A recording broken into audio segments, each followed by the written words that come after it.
to go on a second opinion.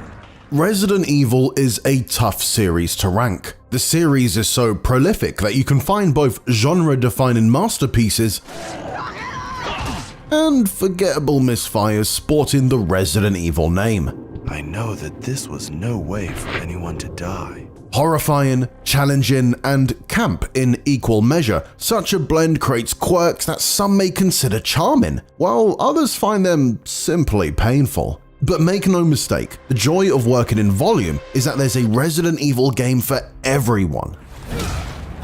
To create our list of top Resident Evil games, we considered several factors. There's the overall quality, of course, but also each game's enduring legacy. Some revolutionized the survival horror genre,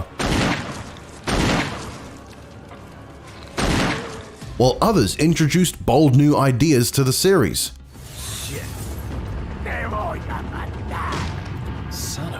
We also considered their impact on the wider video game landscape, as well as how easy they are to access and play today. So prepare yourself for the 10 horrors that await. These are the best Resident Evil games ranked.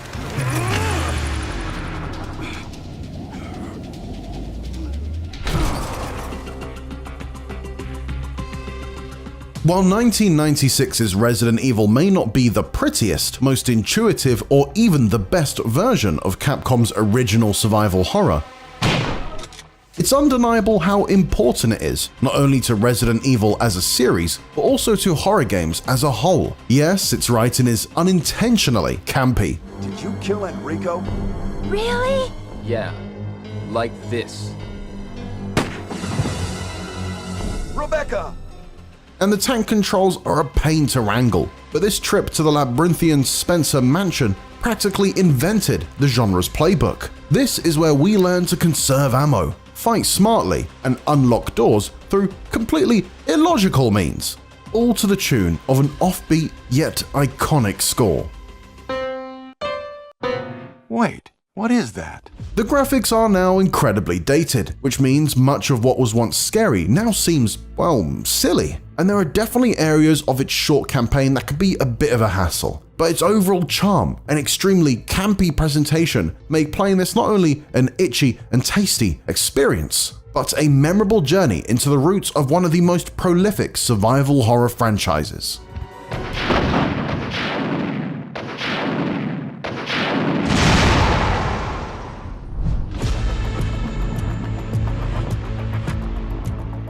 Resident Evil 3 Nemesis is one of the series' most interesting games. It introduced many elements that shaped the franchise's future, such as ammo crafting, a mechanic it's hard to imagine modern Resident Evil without. It's also where Capcom began to properly explore branching story paths, using quick-time events to force you to choose between different options, which helped make each playthrough feel unique. Its crowning achievement, though, was the introduction of Nemesis, perhaps the most revered enemy in the entire series. A relentless, seemingly indestructible foe, Nemesis tirelessly pursues you through Raccoon City. It's here that the Resident Evil stalker enemy was born, and we've seen the idea become a vital component of the series' modern entries, including the imposing Jack Baker in RE7, Thought you'd just slip out before dinner was done? and the terrifying Mr. X in the RE2 remake. Yet despite these being more advanced, and thus more frightening versions of the concept, Nemesis remains a fan favorite due to his incredible design and persistence throughout Resident Evil 3. While he's a significant part of 2020's Resident Evil 3 remake, changes made to the original game's structure means he, and well, the experience as a whole, doesn't hit in quite the same way. Which is why we recommend this 1999 classic over its modern overhaul.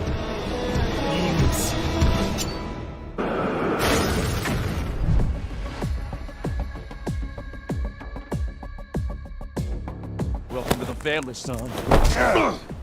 How do you reinvent a franchise that has already been reinvented several times before, all while retaining the core ideologies of what made it so great to begin with? Well, you do what games like Metroid and Fallout did before. You jump to first person. After the chaos of Resident Evil 6's much too action-packed campaign, Biohazard went back to the series' roots, dropping new protagonist Ethan Winters into a creepy, puzzle-filled house and challenging him to escape. The approach brought Resident Evil's signature survival horror framework to a new perspective and lost shockingly little along the way. In fact, the new perspective made the narrow, rusty environments feel even more oppressive. Sure, the third act is a bit lackluster and the enemy variety is slim, but otherwise, Resident Evil 7's setting, characters, resource management, and story are just as fun, campy, and creepy as some of the best games in the series. Oh, and if you've got a compatible VR headset sitting around, playing through the campaign in virtual reality makes for one of the most tense and terrifying experiences the franchise has ever offered. The second and final act of Ethan Winters' journey, Resident Evil Village traded Biohazard's claustrophobia, padded length, and the Texas Chainsaw Massacre-esque family for a healthy dose of action and camp. Partially inspired by the beloved Resident Evil 4, the Village setting takes us to a variety of creepy locales, including the towering Lady Dimitrescu's opulent castle and House Beneviento, the latter of which stands among the scariest sequences in any Resident Evil game. Pushing into more gothic territory allows for a whole new set of horror archetype enemies, with werewolves and vampires stepping in to replace the series' staple zombies. Led by an ensemble of characteristic villains, Village benefits from an eminently replayable story, great action, and stellar locations. It may have been the last chapter for Ethan Winters, but it proved that Resident Evil was anything but a shambling corpse. Released during the year of Resident Evil's 30th anniversary, Requiem is a celebration of the series' greatest hits. Its first half is a victory lap for Capcom's original survival horror formula. A creepy house filled with locked doors, rotting corpses, and not nearly enough ammunition and healing herbs. Its second half, meanwhile, relives the highs of Resident Evil 4 with relentless combat, high-octane action, and bloody chainsaw attacks. Conventional logic would suggest that never should these two approaches meet, and yet they dovetail together beautifully, swinging between hold your breath terror and stressful crowd management for an enjoyable, bumpy ride. Requiem also marks the first mainline Resident Evil in many years to feature two protagonists. We're reunited with Leon for those more action-packed chapters, but the old-school frights are endured through the eyes of newcomer Grace Ashcroft. Capcom uses these characters to experiment with perspective. By default, Grace is played in first person, while Leon adopts the more traditional third person over-the-shoulder view, and both benefit from a camera that dials up the atmosphere for their respective gameplay styles. Creeping through the Rhodes Hill Care Center as Grace is the scariest Resi has ever been, while Leon's bullet and hatched ballet is filmed in cinematic widescreen. The original Resident Evil remains one of the most important games in history, but Resident Evil 2 is just as, if not more important than its predecessor. The Raccoon City Police Station is arguably the greatest location in the entire series. An ornate, extravagant labyrinth of rooms waiting to be unlocked and have their mysteries and horrors released.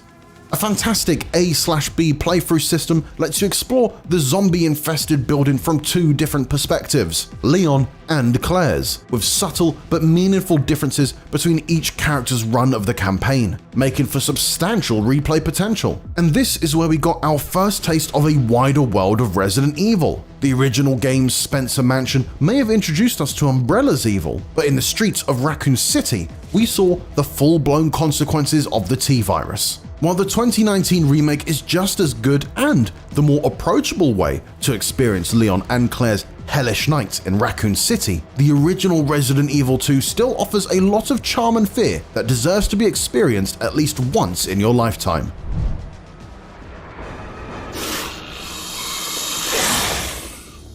If there is one game in the series that perfected the series' old-school tank control playstyle, it's 2002's remake of the original Resident Evil. It's the cream of the crop when it comes to an authentic Resident Evil experience, and one of the original formula's last hurrahs before the series shifted away from fixed cameras to third and first-person perspectives. This undeniably handsome remake, created with incredibly detailed pre-rendered backgrounds and fantastic character models, ditches the cheesiness of the original game in favor of a darker and more serious tone. This makes exploring the Spencer Mansion a truly terrifying expedition, something only enhanced by subtle changes designed to catch veterans of the original game off guard, with jump scares repositioned and item locations shifted. It also added plenty of new ideas and story beats, such as the eerie Lisa Trevor subplot and enemies that could return from the dead again as terrifying Crimson Heads. With an unrivaled atmosphere and a survival horror formula that's proven completely timeless, the Resident Evil Remake is the definitive way to play the series' opening chapter.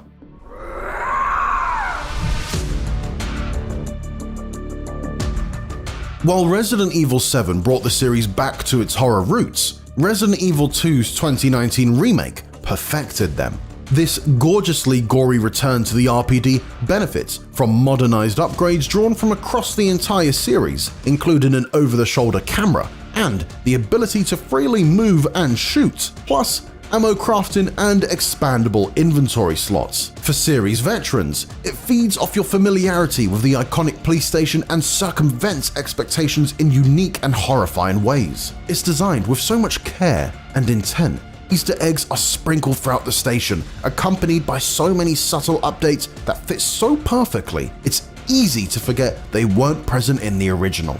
Now you can navigate between floors of the department using stairs instead of the original game's ladders, which not only makes much more sense, but also helps make the RPD feel like a genuine place rather than a video game location. Perhaps this remake's best achievement, though, is the organic way in which the relentless Mr. X chases you through the police station. The promise of RE3's Nemesis is completely fulfilled here, and the tension he creates is palpable, making for some of the series' best unscripted scares. His presence alone prevents additional playthroughs from getting repetitive, and thankfully the A/B playthrough design returns, allowing for distinct adventures as both Claire and Leon.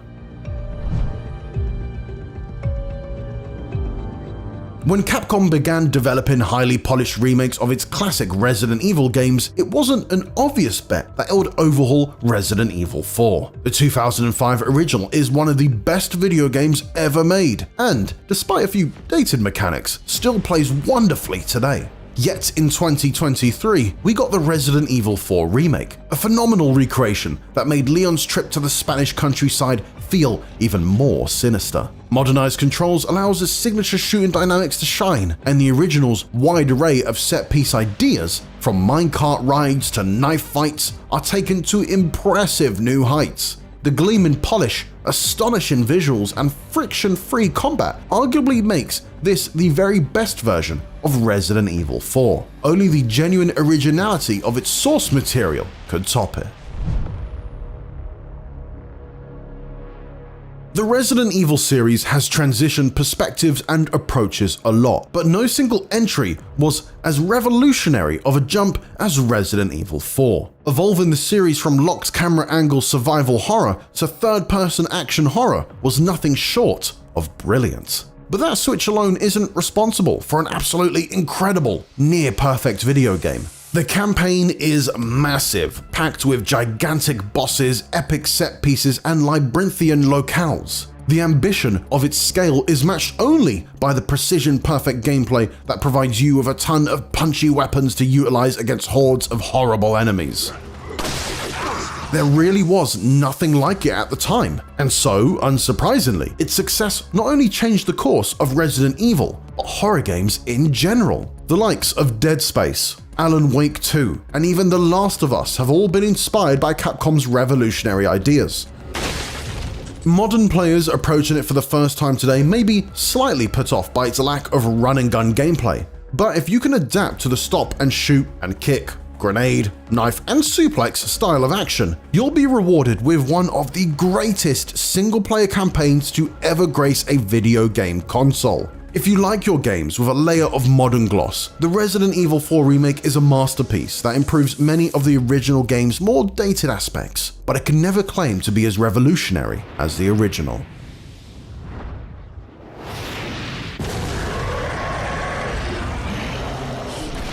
And there you have it, our picks for the top 10 Resident Evil games. Which are your favorites and which ones did we miss that you'd want to see on the list? Make sure to let us know in the comments. But for more Resident Evil, check out our video on all the little brilliant details we found in Resident Evil Requiem. And for everything else, you're already in the right place with IGN.